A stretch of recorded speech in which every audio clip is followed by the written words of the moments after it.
Assalamualaikum warahmatullahi wabarakatuh. Salam bimbel. Selamat pagi anak bapak semuanya.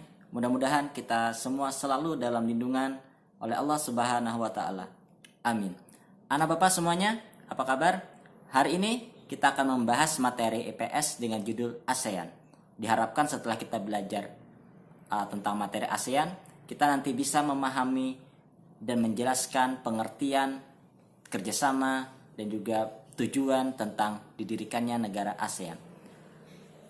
Pembahasan yang pertama kita akan membahas tentang sejarah dibangunnya atau dibentuknya organisasi ASEAN.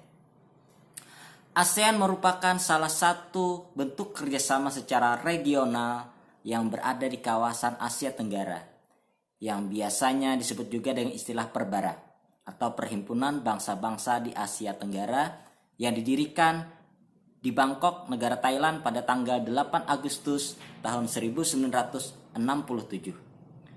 ASEAN terbentuk berdasarkan deklarasi yang dipelopori oleh 5 negara. Yang pertama, Indonesia, yang diwakili oleh Perdana Menterinya atau Menteri Luar Negerinya oleh Abdan Malik. Yang kedua, Malaysia, diwakili oleh Tun Abdul Razak. Yang ketiga, Thailand, yang diwakili oleh Tanat Koman. Yang keempat, Filipina, yang diwakili oleh Narcissus Ramos. Dan yang kelima adalah Singapura, yang diwakili oleh Sultan Raja Natnam.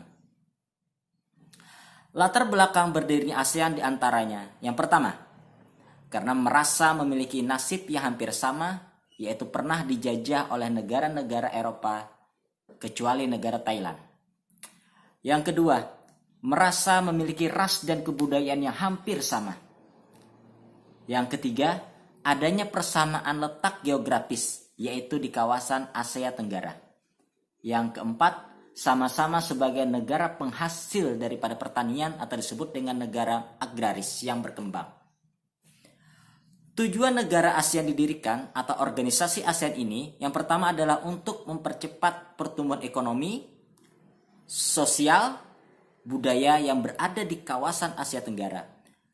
Yang kedua, meningkatkan perdamaian dan stabilitas keamanan nasional secara regional maupun internasional. Yang ketiga, memberikan bantuan dalam bidang pendidikan, industri, dan pertanian. Yang keempat, menangani dan meneliti masalah-masalah yang timbul di kawasan Asia Tenggara. Dan yang kelima, meningkatkan stabilitas politik serta keamanan yang berada di kawasan Asia Tenggara. Nah, anak bapak semuanya, masih ingat apa tadi ASEAN? Dalam bahasa kita disebut dengan Perbara.